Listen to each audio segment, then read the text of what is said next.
하나님 아버지 감사합니다.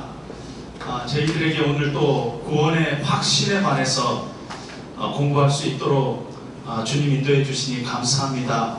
우리 믿는 자들이 왜 구원의 확신을 가지고 신앙생활을 해야 하는지 오늘 분명히 알고 어떻게 구원의 확신을 가질 수 있는지도 분명히 우리가 확신하는 그런 귀한 시간 될 수 있도록 주님 인도하여 주시옵소서. 예수님 이름으로 기도합니다. 아멘. 복습 보겠습니다. 구원은 인간의 노력으로 얻어지는 것이 아니라 하나님께서 선물로 은혜로 주시는 것입니다. 여러 말을 씁니다. 구원이라는 말도 쓰고요, 하나님의 자녀가 됐단 말도 쓰고, 중생이라는 단어도 쓰고, 새 생명을 얻었다, 여러 가지 말로 쓰지만 구원, 하나님의 자녀가 되는 길은 하나님의 아들 예수 그리스도를 영접할 때, 요한복음 1장 영접하는 자, 곧 그 이름 예수 그리스도를 믿는 자들에게 하나님의 자녀가 되는 권세를 주신다고 약속했습니다. 영접할 때, 곧 그 이름을 믿을 때 일어납니다. 영접이 특별한 단어가 아니라 곧이라는 건 영어로 equal to 이렇게 되어 있습니다. 그러니까 그 말은 뭐냐면은 예수를 믿는다는 것입니다. 아마 하나님께서 한국 사람 생각에서 곧 이걸 붙여주신 것 같습니다. 그냥 했더라면은 영접하는 자 그러면은 한국 사람들이 자꾸 이상하게 생각하니까 영접하는 자, 곧 equal to 예수 그리스도를 믿는 자, 이렇게 에게 일어납니다. 그 이름을 믿는다는 말은 우리가 예수님을 믿는다 이렇게 이야기할 때, 도대체 예수 이름을 믿는다 할 때 예수님의 이름이 주 예수 그리스도, 너희가 예수를 그리스도로 믿어야 된다. 근데 그때 예수는요, 세상에 예수라는 이름을 가진 사람들이 많아요. 그러니까 아무나 믿는 것이 아니라 그 예수, 2000년 전에 이 땅에 오셔서 하나님의 아들로 이 땅에 내려오셔서 십자가에 못 박혀 피 흘려 죽으신 그 예수가 그리스도라. 하나님께서 구약시대 때 계속 약속하신 기름 부음을 받은 자, 하나님의 일을 하실 자, 그 그리스도라는 것이에요. 그분이 바로 하나님께서 우리를 위해서 하나님 말씀하시면서 약속하시는 그분이심을 믿고, 여기까지만 믿어도 안 돼요. 예수, 그분, 그리스도 이거 아니라 그분을 나의 주로 모신다는 것입니다. 주로 믿는다는 것이에요. 그분이 내 인생에 키를 쥐고 계신 분이다. 내 인생의 행복은 예수님께 달려있다. 그분을 나의 주님으로 고백하는 것, 거기까지가 예수 그리스도의 이름을 믿는다는 것입니다. 다시 말하면 그 이름을 믿는다는 말은 그분을 주 예수 그리스도로 믿는다는 것입니다.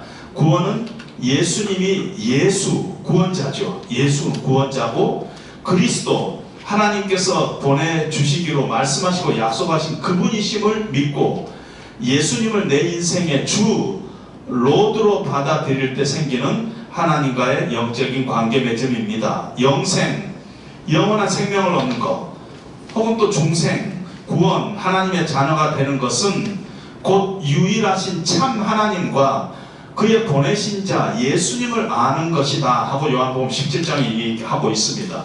예수님을 안다는 것은 예수님과 새로운 관계 안으로 들어간다는 것이에요. 그 전에는 예수님이 나하고 아무 상관이 없어요. 그런데 예수님을 믿는 순간 그분이 내 인생 가운데 찾아오시고, 그분이 내 인생에, 내 삶에, 내 존재의 중심에 자리 잡으면서 예수님과 나의 새로운 관계가 생기는 것입니다. 2000년 전에 유대 땅에서 죽은 어떤 청년이 아니라 오늘 내 인생 가운데 찾아오셔서 나를 구원하시고 나의 주 나의 하나님이 되시는 그분과의 관계 맺음이 생긴다는 것입니다. 중생은 하나님의 자녀로 태어나는 것은 말하며 중생의 결과로 인격 변화가 생기는 것이지 인격 변화 자체가 중생을 의미하는 것은 아니다. 그러니까 태어났다는 것은 태어나자마자부터 네 삶 내놔봐라, 열매 내놔봐라 그럴 수 없잖아요. 그래서 그 인격 변화라는 것은 그 결과로, 우리가 중생한 결과로 반드시 일어나요.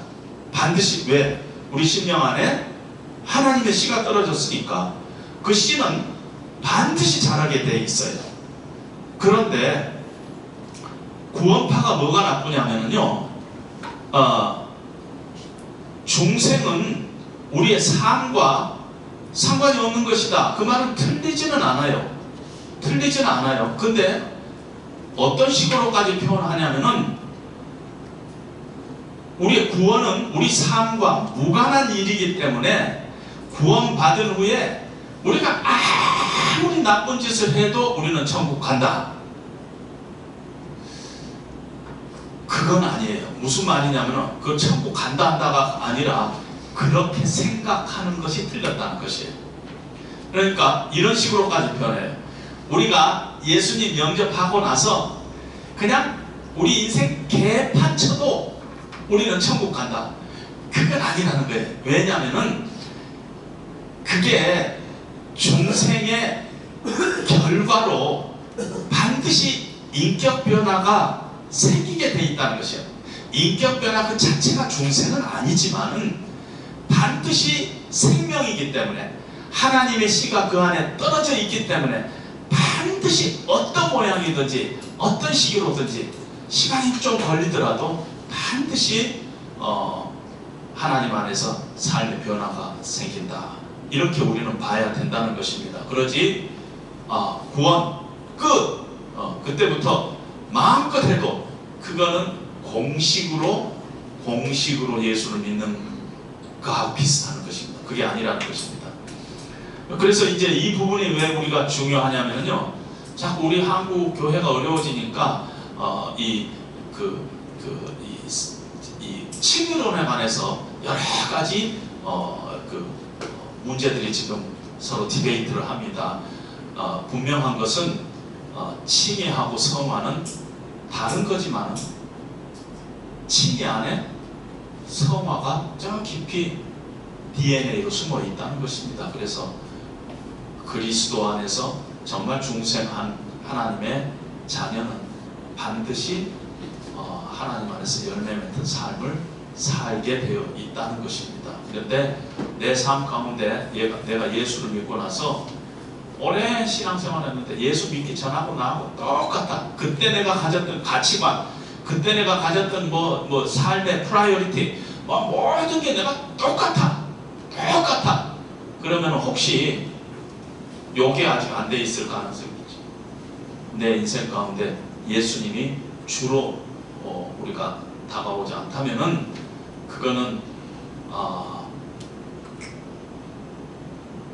로이드 존스 목사님에 의하면은 실천론적 무신론자일 가능성이 있다는 것이야. 그러니까 무신론자인데 실제 삶 가운데 열매가 맺어야 되는데 전혀 열매가 없으면은 무신론자일 가능성이 있다. 실천론적 무신론자, 그런 말을 쓰고 있습니다. 그래서 자기 자신이 늘 성경에도 보면은 네가 구원받은 하나님의 자녀인가 확증하여 보라, 이런 말씀을 자꾸 하십니다. 에베소서든지 로마서든지 어디든지 성경에 거의 앞부분은 하나님의 은혜로 우리가 하나님의 자녀 됐다. 그건 전적으로 은혜다 하는 얘기를 했죠. 그 다음에 뭐가 나와요? 항상 그러므로가 나오죠. 그러므로 너희가 구원받은 하나님의 자녀답게 살아야 된다. 그러므로 너희 몸을 하나님이 기뻐하시는 거룩한 산제사로 드리는 것이 마땅하니라 하는 것이 로마서 아닙니까?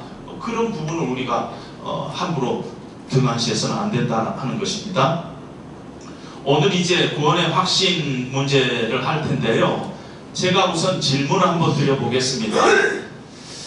지금 갑자기 여기서 지진이 일어나 우리가 다 죽는다고 한다면요, 나는 천국 갈 확신이 있다, 나는 천국 간다 하는 사람 한번 손 들어보세요. 내리세요. 나는 천국 못 갈 확신을 갖고 있다. 손을 못 갈 확신을 갖고 있는 분도 계세요.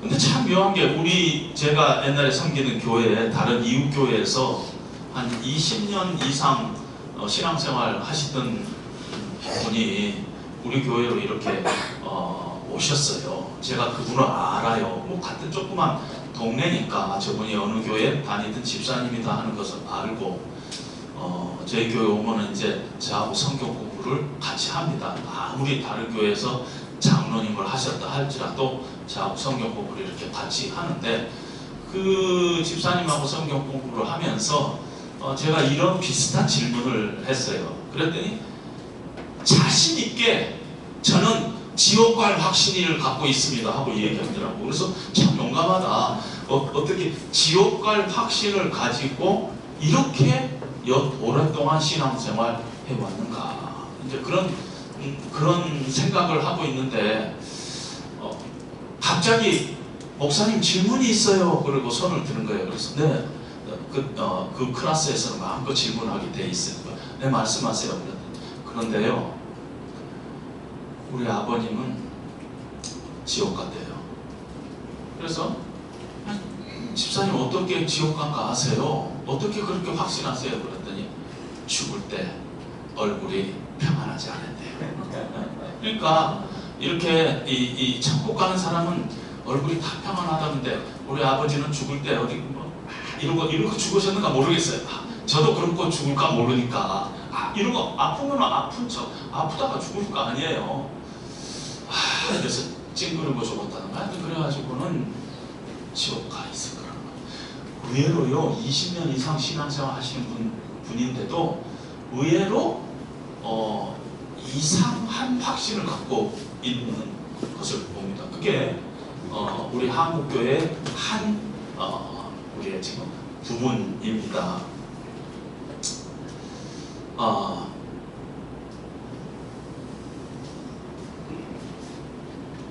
손 안 드신 분도 계세요.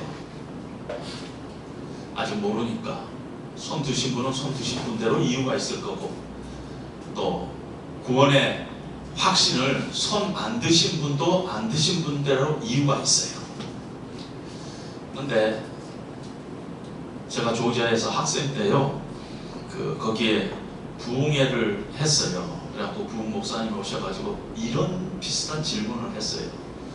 그리고 이제 오늘 하나님께서 우리를 부르신다면 천국 갈 사람, 천국 갈 수 있다는 확신을 가진 사람 손 드세요. 그랬더니 이제 손을 이렇게 든 사람도 있고 안 든 사람도 있을 거 아닙니까?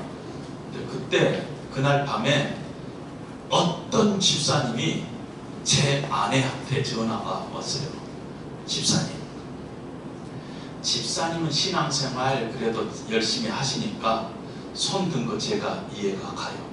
근데 김 집사 있잖아요. 김말숙 집사 있잖아요. 그 집사님이 어떻게 손을 들 수 있어요? 어떻게 손을 들 수 있어요? 자기가 오늘 그러면서 이 얘기를 하는 거예요. 그때 제가 옆에서 이렇게 들으면서 제 아내가 이런 말을 하는 걸 들었습니다. 그 김 집사님은 참 교만해요. 자기가 그런 식으로 신앙생활 하면서 오늘 하나님 부르시면 천국 갈 수 있다고 어떻게 감히 손을 들 수 있느냐고. 제 집사님. 근데요, 혹시 집사님이 교만한 것이 아닐까 모르겠네요. 하나님께서 네가 오늘 천국에 간다 했으면은 간다고 손든 것이 겸손한 것이지, 다른 이유를 대면서 하는 것은 오히려 옳지 않은 것이 아니냐, 이렇게 얘기를 한 적이 있었습니다. 의외로 우리가 손을 못 드시는 분들은 뭐 때문에 못 들어요? 나의 삶을 보니까 이래야 어떻게 천국 가냐 이거죠. 그렇죠. 보통 그래요.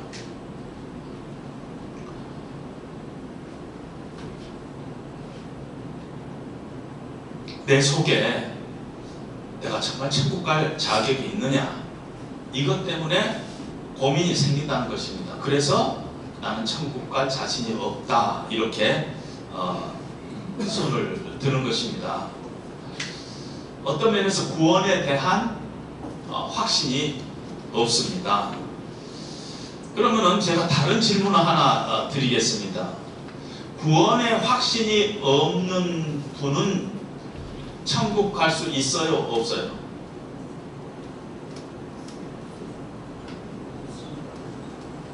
구원의 확신이 없는 분은 천국 갈 수 없다. 맞다고 생각하는 사람 손 드세요. 구원의 확신이 없는 분은 천국 갈 수 없다. 수준이 너무 높아서 구원의 확신이 없는 분도 예수 믿으면 천국 가요. 구원의 확신하고 상관없이. 근데 자기가 구원의 확신의 근거가 어디 있느냐에 대해서 잘 가르침을 못 받고 있기 때문에 구원의 확신을 못 갖고 신앙생활 할 가능성이 있어요. 그렇죠? 오늘 요한 1서 한번 여러분 성경 있으면은 요한 1서 5장 13절 한번 펴보겠습니다.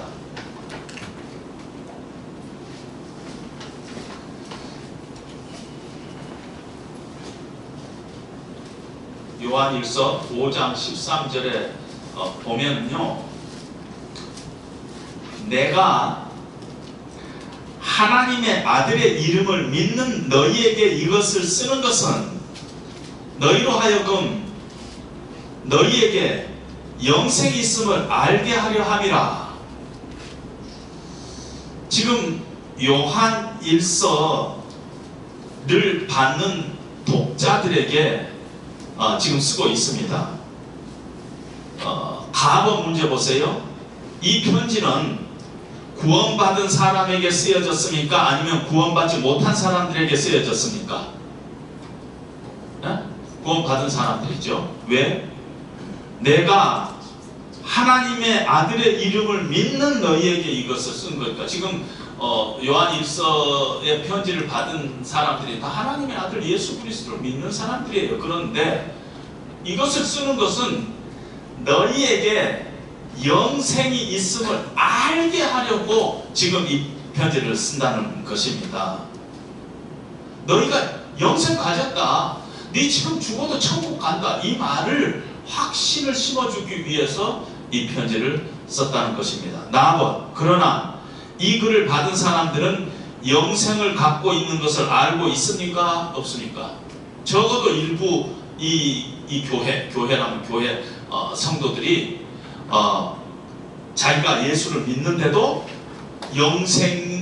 자기가 영생을 가졌다고 생각하지 않고 있는 사람들이 있다는 거예요. 그렇죠? 만약에 다 영생이 있다, 구원의 확신을 분명히 갖고 있다 하면은 이 편지를 쓸 이유가 없죠. 요한 사도가 썼다는 것은 그들 중에 적어도 일부가 예수를 믿고 있으면서도 구원의 확신 문제에 흔들리고 있기 때문에 이 편지를 쓴 거다 하고 얘기를 하고 있습니다. 다음 상기 두 질문은 예수님을 믿고 영생을 소유했으면서도 모르는 사람이 있을 수 있다는 것을 우리에게 보여줍니다. 그런데 개인적으로는 약간 불행합니다. 왜냐하면은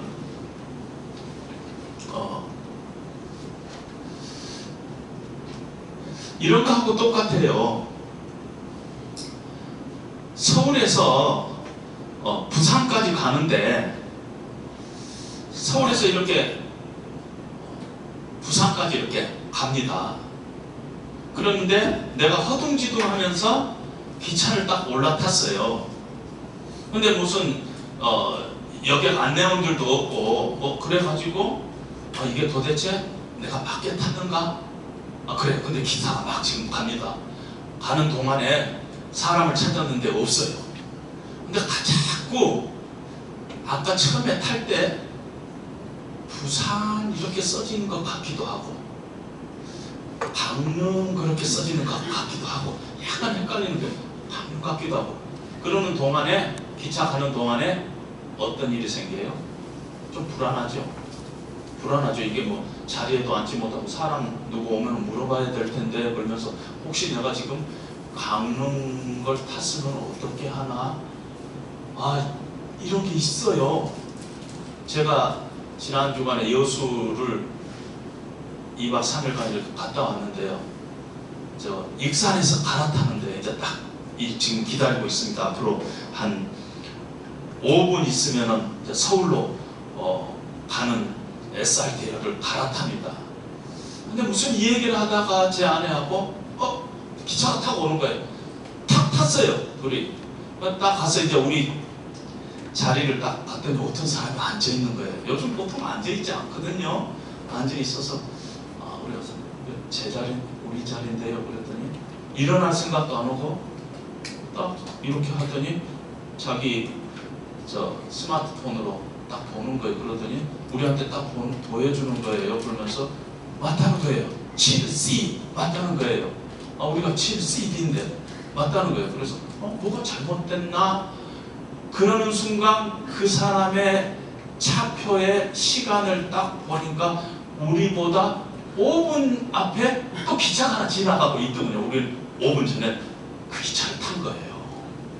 그래가지고 그런데 이제 사람이 왔거나 우리가 잘못 탔다 그랬더니 이렇게 하더니 공주에서 내려서 갈아타고 가라고 그래서 이제 공주에서 내려 갈아탔는데 뭐냐면은 이렇게 기차 하나도 우리가 확실하지 않게 타면은 당황하고 어쩔 줄을 모르고 자칫 잘못하면 실수도 하고 그럴 일이 생기잖아요. 불안하고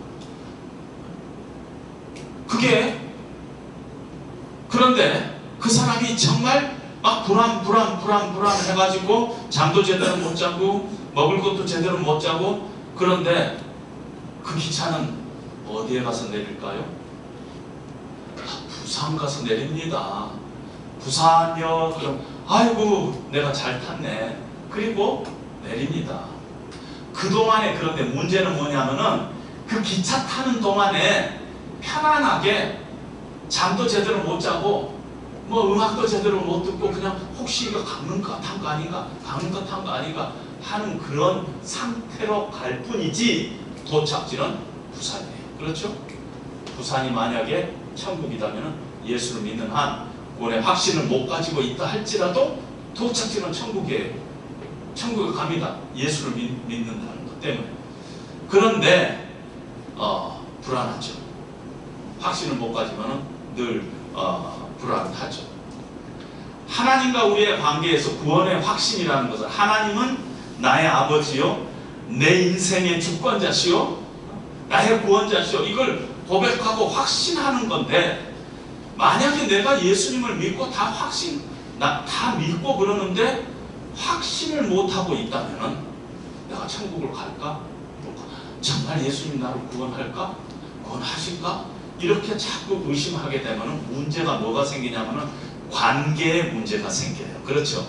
사람이 확신을 해야지 그 관계가 평화롭게 되고 자유스럽게 되는데 관계가 확신이 안 가지면 늘 불안하고 의심이 되고 안절부절하고 그러잖아요. 하나님과 우리와의 관계도 어떤 확실한 관계의 정립이 있으면은 우리가 발을 띄더라도 자신 있게 뛰는데 그렇지 못할 때는 이렇게 눈치 보고 자꾸 힘들어진다는 것입니다. 관계에 문제가 있어. 자꾸 자연스럽지 못합니다. 인간관계에서도 관계가 이렇게 끌어오면은 저 사람이 저쪽에 어디 갔다 그러더라고 안 가죠. 옛날 교회에서도 뭐 이렇게 사이가 나쁘면은 저 사람이 저쪽 선교부에 지원했다 그러더라. 선교부 지원 안 합니다.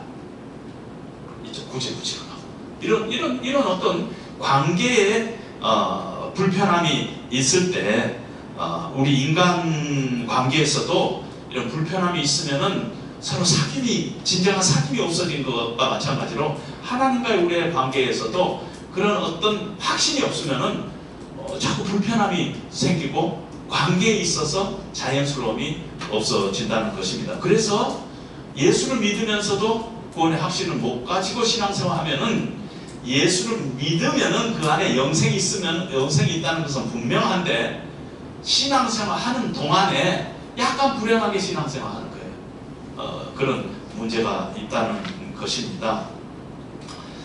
요한 1서 우리가 읽었던 5장 13절 전에 11절 12절 보면은, 또 증거는 이것이니 하나님이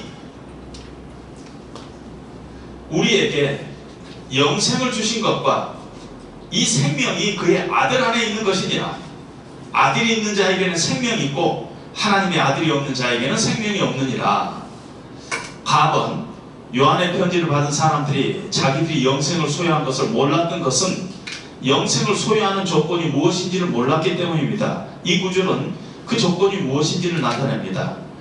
증언의 두 가지 내용은 무엇이냐면요, 우리에게 예수님을 믿으면 우리에게 영생이 있다는 사실과 그 영생이 어디에 있느냐는 영생의 소재에 관해서 증언을 하고 있습니다. 다음, 아들이 있는 자에게는 영생이 있고 하나님의 아들이 없는 자에게는 생명이 없느니라고 반복법을 쓰는 이유는 무엇을 강조하기 위한 것이에요?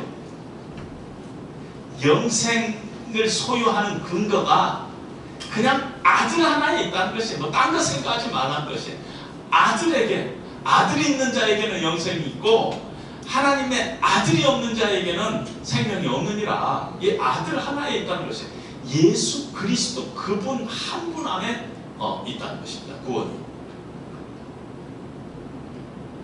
그 하나에 달려 있어요. 영생은 예수님을 믿느냐, 예수님을 영접하느냐, 여기 하나에 달려 있어요. 그게 플러스 알파를 하면은요, 플러스 알파를 하면은 늘 그 플러스 알파 때문에 우리는 신앙생활에 확신을 가질 수가 없다는 것입니다. 이 증언은 누가 했어요? 아들이 있는 자에게는 생명이 있고 하나님의 아들이 그 안에 없는 자는 생명이 없느니라 하고 증언하는 것은 10절에 보면은, 하나님의 아들을 믿는 자는 자기 안에 증거가 있고 하나님을 믿지 아니하는 자는 하나님을 거짓하는 자로 만드나니, 이는 하나님께서 그 아들에 대하여 증언하신 증거를 믿지 아니하였음이라. 그리고 하나님이 어떤 증언을 하셨냐면요, 또 증거는 이것이니 하나님의 아들에게 우리에게 영생을 주신 것과 이 생명이 그의 아들 안에 있는 그것이니라. 아들이 있는 자에게는 생명이 있고 하나님의 아들이 없는 자에게는 생명이 없느니라. 지금 그 증거하시는 하나님께서 그 아들에 관해서 증거하는 것은 이것이니, 누가 증거를 하고 있어요? 하나님이 지금 증거를 하고 있다는 것이에요. 하나님이 네가 예수 그리스도를 믿느냐?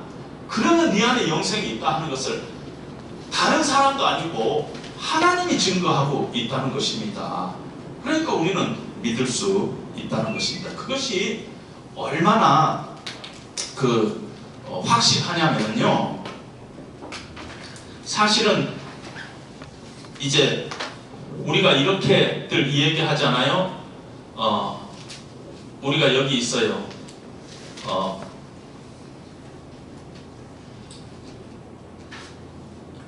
2000년 전에 어느 날 2000년 전에 십자가가 내 삶 가운데 굉장한 의미로 다가왔어요. 그랬을 때 우리는 이때 이 십자가를 바라보고 내 삶이 여태까지 이렇게 거꾸로 가다가 어느 날 뒤돌아보니까 십자가가 있어요. 십자가가 내 인생에 중요한 의미로 다가왔어요. 그래서 이쪽으로 자꾸 가는 게 아니라, 이쪽으로 물론 갈 수도 있지만은 다시 이쪽으로 가는 거예요. 세상 속으로 우리는. 근데 좀 전하고 다른 것은 내 삶 가운데, 내 존재 가운데 십자가를 지고 이제는 가는 거예요. 이렇게. 그걸 우리는 구원이라고 그럽니다. 구원 혹은 칭의, 우리가 하나님 앞에 바른 관계를 얻게 됐다, 의롭다함을 얻게 됐다. 칭의 또는 영어로는 salvation 이런 말을 씁니다. 하나님의 자녀가 됐다. 혹은 중생 이런 말로 씁니다. 그리고 나서 우리가 죽을 때까지 이제 이렇게 살아갑니다. 이렇게 매일매일 살아가는 것을 우리는 성화 혹은 하나님과 동행하는 삶 혹은 내 안에 그리스도가 사는 삶, 크리스찬의 내 삶, 뭐 여러 가지로 붙일 수가 있죠. 그리고 나서 우리가 성화를 이제 sanctification, 그리고 나서 우리가 천국에 가가지고요 하나님 만나게 됩니다. 그리고 거기서 우리의 모든 존재가 다시 하나님 앞에서 새롭게 변화되는 그런 일들이 있는데, 그걸 영화 혹은 glorification 이런 말로 씁니다. 신학적으로는. 근데 사실은 우리가 우리가 죽을 때 이때 심판이 있어요. 백보자 심판이라고 하얀 보좌에 하나님이 앉아 계시고, 요한계시록 22장입니다. 하나님이 앉아 계시고 그 옆에 많은 책들이 있고 또 다른 책 하나가 있었는데 그 책이 생명책이라. 생명책에 그 이름이 없는 자들은 둘째 불못에 던지우니라. 이것이 요한계시록 22장 마지막 장에 나오는 말씀입니다. 이때 우리의 심판이 생기는 거예요. 그런데 왜 우리가 이 시점에서, 예수를 믿는 이 시점에서 나는 구원받았다 그러느냐는 것이에요. 이 시점에서 법적으로 하나님께서 예수 믿는 사람에게 뭐라고 얘기하느냐면 네가 의롭다함을 얻었다. 칭의. 이건 법정의 용어예요. 칭의. 이때 사실은 justification이 나타나는 거예요. 이게 구원을 salvation 혹은 justification. 근데 실제적으로는 이때 justification이 나타나는데 왜 늘 우리가 이때 하나님께서 우리를 의롭다 하고 선포하는 그 시점을 요리 땡겨 쓰냐고요. 우리가 땡겨 쓰고 있어요. 그래서 우리가 요한복음에도 보면은요, 요한복음 5장 24절에도 보면은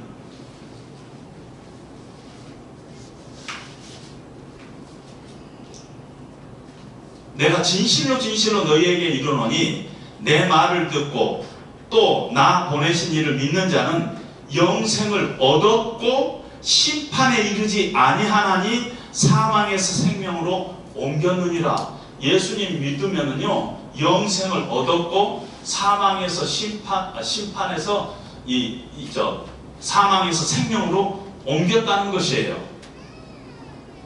그리고 심판에도 이르지 않는다는 것이에요. 근데 그 일이 언제 벌어지냐면 이때 벌어지는 거예요. 이때 벌어지는데 왜 이때 갖다 쓰냐고요. 미래 사건인데 왜 이때로 해갖고 심판에 이르지 아니하느니라. 어떤 의미에서는 이미 얻었다고까지 과거적인 표현을 쓰고 있느냐, 현재 완료적인 표현을 쓰고 있느냐는 거죠. 그거는 단순해요. 어떤 면이냐면 이때 선포하실 분이, 이때 우리를 의롭다고 선포하실 분이 이때 우리를 하나님의 자녀 됐다고 선포하신 분하고 똑같아요. 그리고 그 하나님은 신실하신 분이고 절대 변개치 않으신 분이에요. 그러니까 우리가 이럴 수 있잖아요. 은행에 5년짜리 100만 원을 집어넣어놨어요. 5년후에 찾는다. 100만 원을 집어넣어놨어요. 그럼 그 5년 후에 찾게 돼 있어요. 그렇죠? 그럼 지금 내 손에 없어요. 그건 은행에 있어요. 은행에 있어요. 근데 우리가 뭐라고 얘기해요? 누가 뭐라고? 나 100만 원 있어 그러죠. 은행에 있는데. 그것도 5년 묶건데. 왜? 은행을 우리가 확실히 믿으니까 5년 후에 반드시 줄 거고, 오늘 내가 취소한다 하더라도 줄 거니까, 그만큼 확실한 거니까. 나한테 있다 하고 얘기하는 거 없는데 지금 마찬가지예요. 하나님이 너무 확실하기 때문에 우리가 구원 그 자체를 이미 얻었고 하고 얘기할 수 있는 것입니다.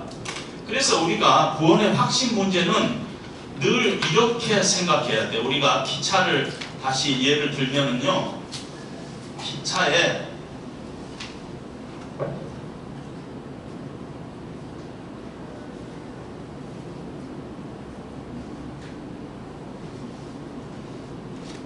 기관차가 있고 객차가 있고 화물차가 있어요.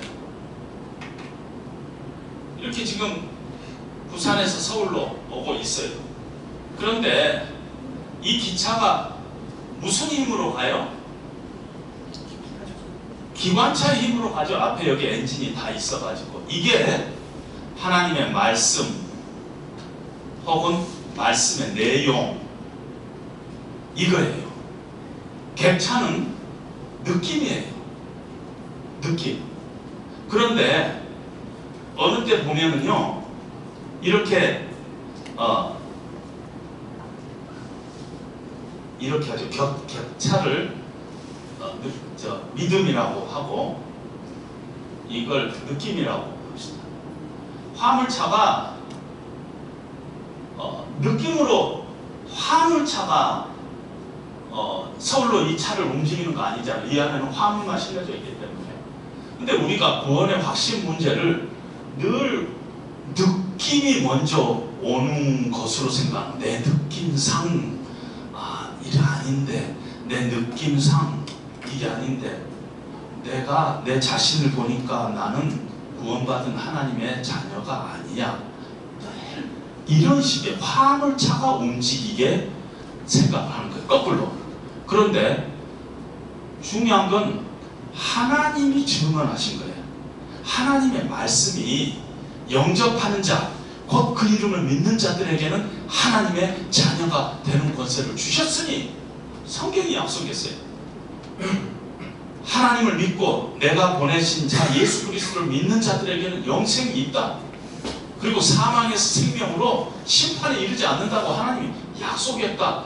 이 말씀의 내용이 우리의 신앙을 끌고 가게 해야 된다는 것입니다. 느낌이 말씀보다 앞서서는 절대 안 된다 하는 것입니다. 요한복음 10장 28절 보면은요, 10장 28절에 보면은 내가 그들에게 영생을 주노니 영원히 멸망하지 아니할 것이요 또 그들을 내 손에서 빼앗을 자가 없느니라. 예수님께서 예수님을 믿는 자들에게 영생을 주는데 아무도 그걸 빼앗지 못한다는 것이에요. 그러니까 예수님과 나하고 새로운 관계 맺음이 생겼어요. 내가 예수님을 믿게 됐어요. 내 인생 가운데서 예수님이 특별한 분으로 다가왔어요. 그리고 내가 참 부족하지만 그 예수님을 따르면서 살고 있어요. 근데 늘 내 자신을 보면 부족해요. 그래도 예수님께서 나에게 영생 주신 것과 그 영생을 아무도 뺏을 자가 없다. 예수님 손에서 뺏을 자가 없다고 성경에 약속하셨으니 하나님께서 나를 천국으로 인도하실 것이다. 이것이 구원의 확신인 것입니다. 그것을 우리 장로교에서는 Perseverance of the Saint, 성도의 견인이라는 표현을 씁니다.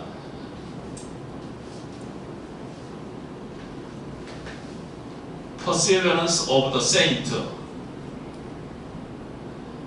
근데 한국에서는 이 부분이요, 이걸 그냥 직역을 했어요. 성도의 견인. 그리고 이 perseverance를 영어로 찾아보면은 꽉 붙듦 혹은 인내, 이런 뜻이잖아요. 그러다 보니까 사람들이 어떤 오해를 하냐면은 우리가 천국 가기 위해서는 성도가 마땅히 해야 될 것 꽉 붙들고 가야 된다, 이렇게 생각하는 거죠. 성도의 꽉 붙음, 이렇게 생각하는 거죠. 그래서 평생을 신앙생활한 그 어느 권사님께 제가 여쭤봤어요. 어떻게 구원의 확신을 갖게 됩니까? 어떻게 신앙생활 앞으로 하시겠습니까? 꽉 붙들어야죠. 예수님 꽉 붙들어야죠. 늘 꽉 붙은 거예요. 어디서부터 생긴 거냐면은 성도의 견인에서부터 생긴 거예요. 그럼 제가 여쭤봤어요. 권사님, 우리가 만약에 치매에 걸리고 손 놓을 수 있잖아요. 그럼 어떻게 하겠어요? 꽉 붙들고 가야 되겠죠. 그게 아니에요. 이걸 우리가 칼빈의 성도의 견인 부분에 들어가면 이렇게 돼 있어요. Perseverance of God toward the saint, 이렇게 돼 있어요. 그러니까 성도를 향한 하나님의 견인, 이렇게 해석을 해야지 정확한 해석이에요. 성도를 향한 하나님의 마지막까지 놓지 않은, 나는 놔도 하나님은 나를 붙들고 가시는 거예요. 그렇죠? 내가 붙잡고 가는 거 아니에요. 우리 어렸을 때 아주 서너 살 된 자녀들 데리고 이렇게 도랑을 딱 건널 때요, 지가 딱 잡아가지고 걷는 줄로 착각하고 있죠. 누가 그래? 그때 누가 잡아요? 엄마가 꽉 잡고 걷는 거지 자기가 잡는 게 아니에요. 잡는 것 같이 느끼지만 하나님께서 절대 놓치지 않게 잡으신다 하는 것입니다. 그래서 한 번 구원받는 사람이 잘못해서 구원을 이룰 수 있습니까? 없습니다. 그런데 히브리서에는 한 번 구원을 받고 성령에 참여한 자가 다시 막 이상한 짓거로 돌아가면은 큰일 난다 하는 경고성은 있어요. 어쩌면 그 사람은 처음부터 안 믿는 사람일 수도 있었고, 그 다음에 믿는데 다시 돼지가 그것보다 더 심한 우리로 들어가서 흙탕질을 하고 있다면은 그걸 아주 경고하는 의미로서 그런 말씀은 있지만은 한 번 구원받은 하나님의 자녀가 구원을 이룰 수 없다는 것입니다. 우리의 믿음을 자신의 힘으로 지켜야 한다면은 우리는 구원을 이룰 수도 있지만은 주님께서 우리 믿음을 지켜주심으로 우리는 구원을 이룰 수 없습니다. 그 믿음까지도 하나님께서 은혜로 우리를 붙잡고 있기 때문인 것입니다. 근데 여기서요, 구원을 내가 아직 안 받아서 구원의 확신을 못 가지고 있는 것은 좋아요. 그렇죠? 그 다음에 구원을 예수님 영접하고 구원의 확신을 잘 배우고 확신 있게 쓰면 되는 것입니다. 그렇는데 구원 받고 확신이 없으면 좀 불행해요. 신앙생활에 능력이 없고 힘이 없고 자신이 없고 기쁨이 없고 늘 관계에 문제가 생기니까 거기에 늘 삐긋삐긋한 문제가 생깁니다. 더 나쁜 것은 예수님 안 믿고 구원의 확신을 가진 사람들이 있어요. 이단들.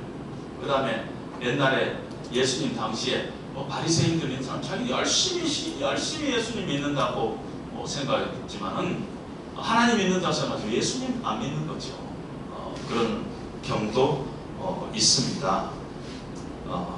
구원의 확신이 없는 유일한 이유는 구원의 확신의 근거가 예수 그리스도 한 분에게 있다는 것을 우리가 놓치기 때문인 것입니다. 그래서 늘 이 구원의 확신의 문제에 대해서 여러분들이 혼동하지 마시기를 바랍니다. 뒷장으로 넘어가서 구원의 여정.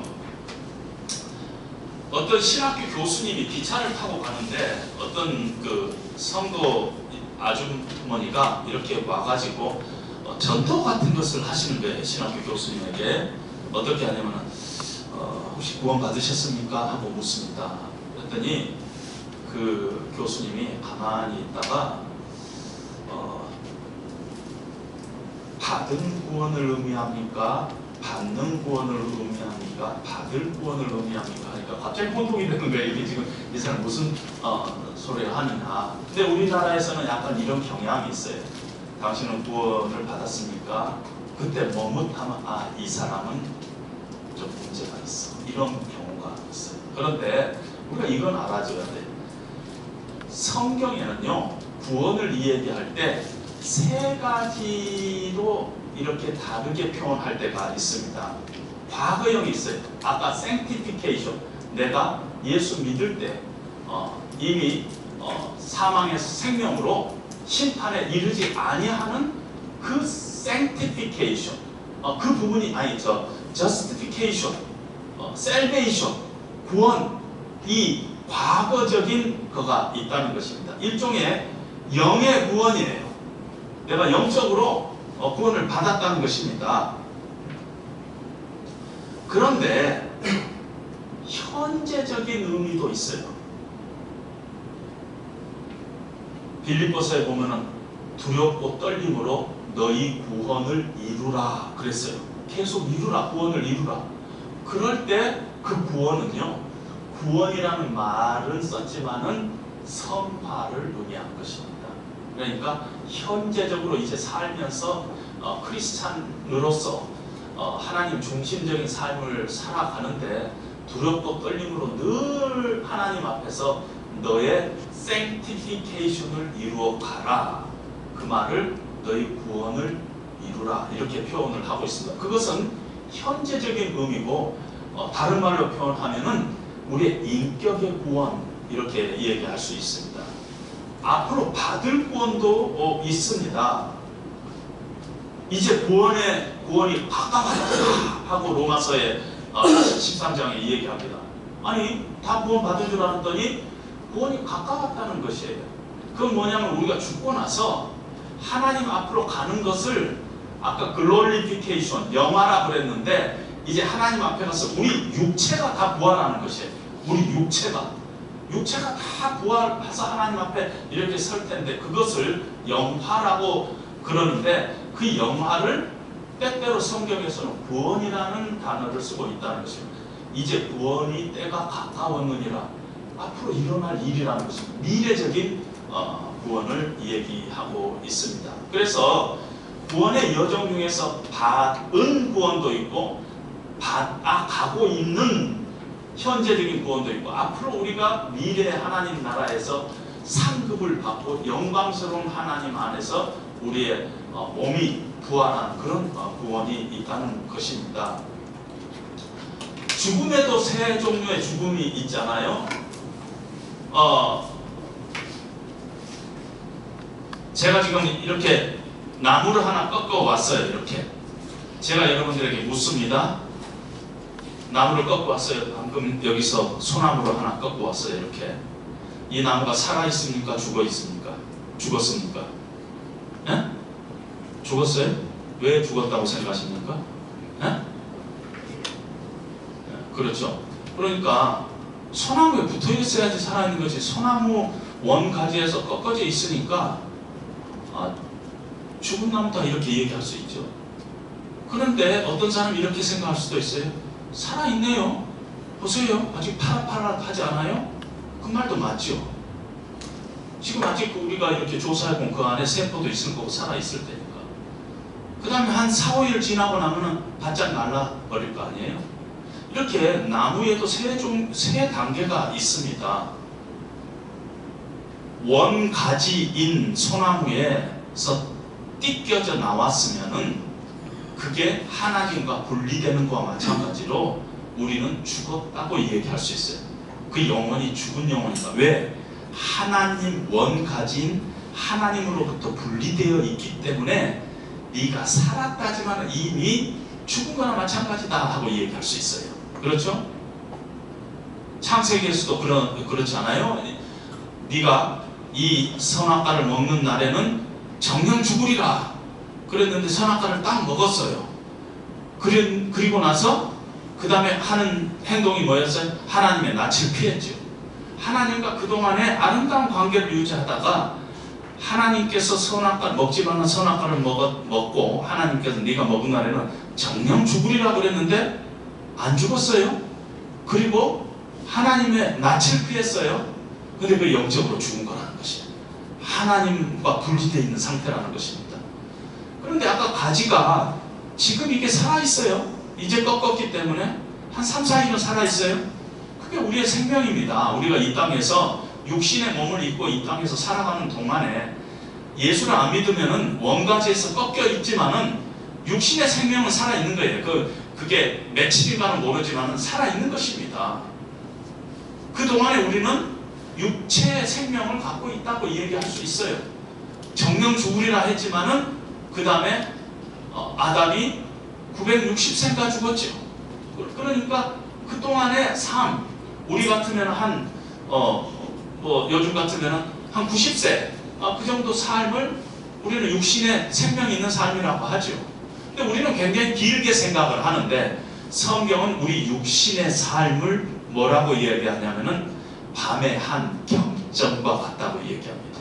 밤의 한 경점은 그 시간과 시간 사이에 2시부터 3시 사이에 딱 이렇게 넘어가는 거. 1시간. 그걸 우리의 육체 삶이라고 그렇게 얘기합니다. 아침 안개와 같다고 얘기하고 들의 한 폭이 풀과 같다고 얘기합니다. 또 시편 90편에는 너희가 참 목숨이 있는 동안에 너희가 강건해도 80이요 80이랍니다. 모세가 쓰면서 한 80살까지를 얘기하는 것입니다. 우리는 지금 같으면 100세 시대면 100세 좋아요. 100세 좋지만은 조만간 100세가 오더라는 거예요. 안 올 것 같아요? 저는 요즘 너무너무 가깝게 느끼고 있어요. 여러분, 우리의 인생이 긴 것 같아도 금방 짧습니다. 요즘 저는 동창들 중에서 50년 전 동창을 만나는데 50년 전에 그때 우리가 첫 미팅 어디 하고 했지? 그때 그 미팅 할 때 그 과대표 여자애가 누구지? 이런 얘기를 하는 거예요. 50년 전. 그러나 훌쩍 50년이 지나가지고 지금 다 70이 된 노인들이 다 모여서 지금 기다리고 있는 것입니다. 그리고 나서 이 생명이 지나고 나면 우리는 심판의 불 속으로 마치 나무가 불쏘세기로 없어지는 것 같이 우리도 없어질 거라는 것입니다. 하나님께서 너희 인간은 흙으로부터 왔으니 흙으로 돌아가라. 우리가 마지막 장례 지낼 때에 흙에서부터 왔으니 흙으로 돌아가라 하면서 장례하고 그러잖아요. 너희 인생은 먼지라. 성경에 보면 먼지라. 먼지지요. 화장을 하고 나면은 그걸 이렇게 뿌리지 않아요. 어떤 면에서 먼지지요. 먼지. 우리 인생이 그렇다는 것입니다. 그래서 죽음에도 이런 새 종과 우리에게 있습니다. 우리가 지금 육신의 생명을 갖고 살고 있다고 영원히 사는 것이 아님을 우리가 늘 고백하면서 하나님 앞에서 우리가 남은 인생을 살아야 될 줄로 압니다. 주님을 영접하면은요, 주님을 영접하면은 몇 가지 변화가 있는데, 사람마다 다릅니다. 근데 저에게 일어난 것 중에는 이런 것들이 있어요. 죄에 대해서 불편함이 생겼어요. 죄에 대해서 불편함이 생겨요. 제가 예수님 믿기 전에는요, 혹하고 고수도 너무 열심히 쳤어요. 남의 돈 따먹기 위해서. 근데 예수님 믿고 나서, 예수님 믿고도 폭발을 했어요. 고수업을 했어요. 고수업을 이렇게 쪼는 순간 이게 그렇게 추하게 느껴지더라고요. 이렇게 해갖고 내가 지금 뭐 하겠다는 거냐, 내 친구 돈 따먹겠다는 거 아니냐, 이건 크리스찬으로서 너무 자존심이 상하더라고요. 그것이 꼭 죄라고 얘기할 수 없지만은 그만큼 센시티브해지는 것이, 죄에 대해서 자꾸 하나님이 싫어한 것에 센시티브해지는 것이. 우리 김장님들 여기 계시지만 제가 유학생 시절에 하루에 담배를 2갑씩 피웠어요. 그런데 예수님 딱 영접하고 나서 그 다음에 딱 끊었어요. 딱 끊었는데 왜? 하나님의 말씀 중에서 디모데 전서에 경건의 이 연습은 참 육체의 연습도 유익한 것인데 경건의 연습은 얼마나 더 유익하겠느냐, 이 말씀이 탁 제가 꽂히는데, 그렇지, 이 담배 피우고 안 피우고가 뭐 대단한 건 아니지만은 육체의 연습도 그것이 참으로 유익하다 그랬는데, 정말 하나님 믿고 내가 담배를 끊어보겠다 하는 그것이 얼마나 가치 있는 일이냐, 이런 생각이 들더라는 것이에요. 많은 사람들이 예수님 믿고 나서 죄에 대해서 거부하든지 불편해하든지 하는 것이 생깁니다. 그것이 자연스러운 현상이죠. 왜냐하면 우리 안에 하나님의 씨가 떨어졌는데, 하나님은 거룩하신 분인데, 하나님은 누추하신 분이 아닌데, 당연히 우리가 죄를 호흡하면서 살 수밖에 없는 우리가 그런 연약함 가운데 있지만, 그래도 늘 죄를 거부하고 죄에 대해서 불편하게 생각해야만 하는 것입니다. 그 다음에 사랑에 대해서 자꾸 부담이 생겨요. 사랑에 대해서 측은해 보여요. 그동안에 막 함부로 했던 부인이 너무 내가 잘못한 것 같고, 정말 사랑받기에 충분한 부인인데 내가 왜 이러나, 이렇게 사랑에 대해서 자꾸 부담감을 갖게 됩니다. 그런 부분이 있죠. 과거에는 그냥 지나쳤던 정말 굶어 죽은 사람들, 그런 사람에 대해서 관심을 갖게 되고요. 한 며칠 전에는 갑자기 미국 교회에서 지원했던 선교사님이 전화가 왔어요. 목사님, 여수에서 만납시다. 그래서 나 이사 왔는데, 그랬더니 그래요? 그러면 이번에 못 만나 뵙겠군요. 그러더니 갑자기 또 한 며칠 있다가 전화 왔어요. 목사님, 경기도 광주에 지금 와 있어요. 아니 왜요? 치과 치료하러 왔는데 경기도 광주에 아시는 분이 좀 싸게 해준다고 해서 치과 치료. 그분은요 서울 농대를 나오신 분인데 평생 아프리카에 우물물 파는 걸로 일생을 바치시고, 얼마나 힘들겠어요.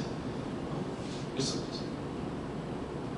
우물. 근데 농대를 와가지고 어디 들어가서 기계를 갖고 가서 파고 그걸 좋은 물이 나오게끔까지 다 만드는 그런 작업들하고, 제가 남미에도 소개를 하고, 남미에 니카라과에서도 물 파고, 남미도 다니고 아프리카도 다니고 같이 저녁 식사를 하면서 얘기하는데 그냥 그 하나님이 주시는 소명에 감사해가지고 울었고, 저한테 목사님 경영학 공부하다가 왜 목회자가 됐어요? 더 훌륭한 일 할 텐데요.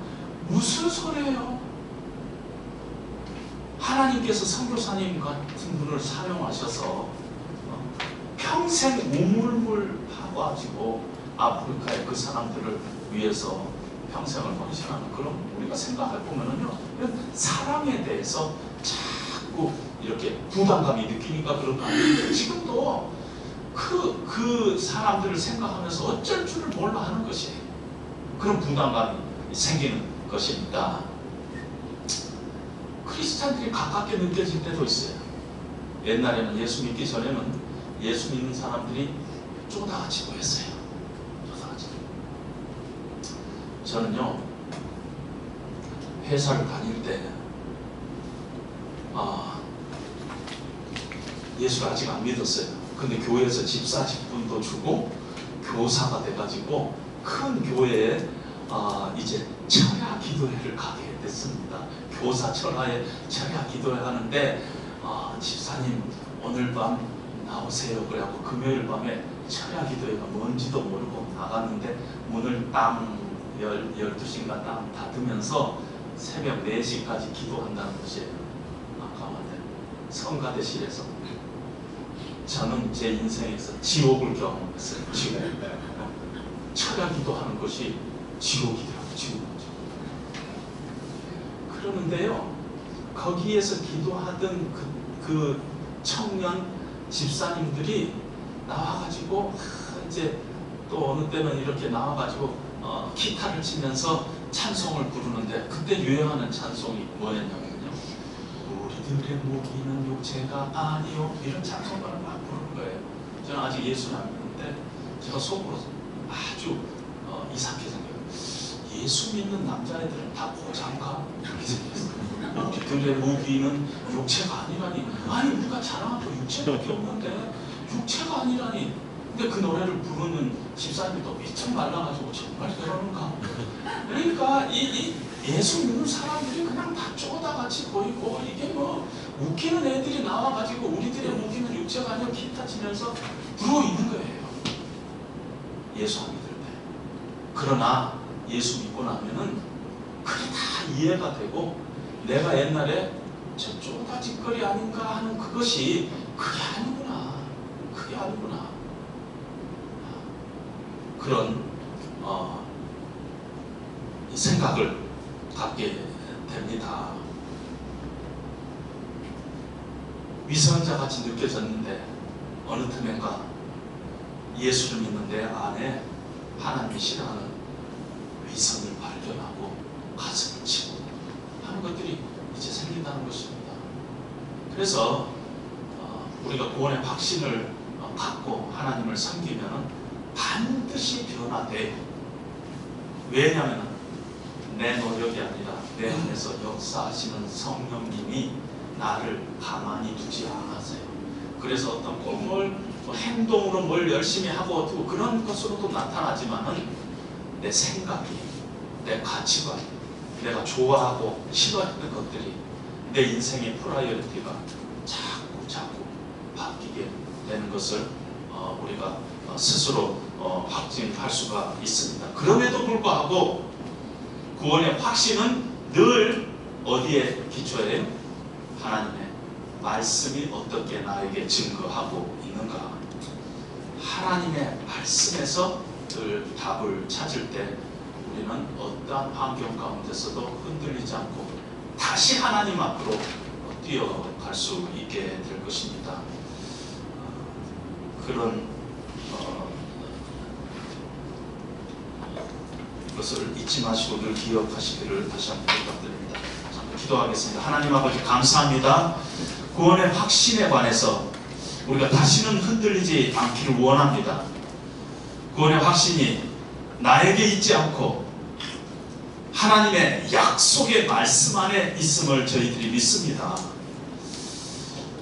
예수 그리스도가 영생이요, 천국이요, 하나님의 나라일진데 그 예수 그리스도를 내 심령 가운데 모시고 살고 있는 한 나는 구원받은 하나님의 백성인 것을 믿습니다. 설령 내가 어쩌다 하나님을 떠난 한이 있더라도 하나님은 여전히 나를 붙들고 마지막까지 놓지 않고 우리의 믿음을 지키게끔 하나님께서 붙잡고 가실 줄로 믿고 감사드립니다.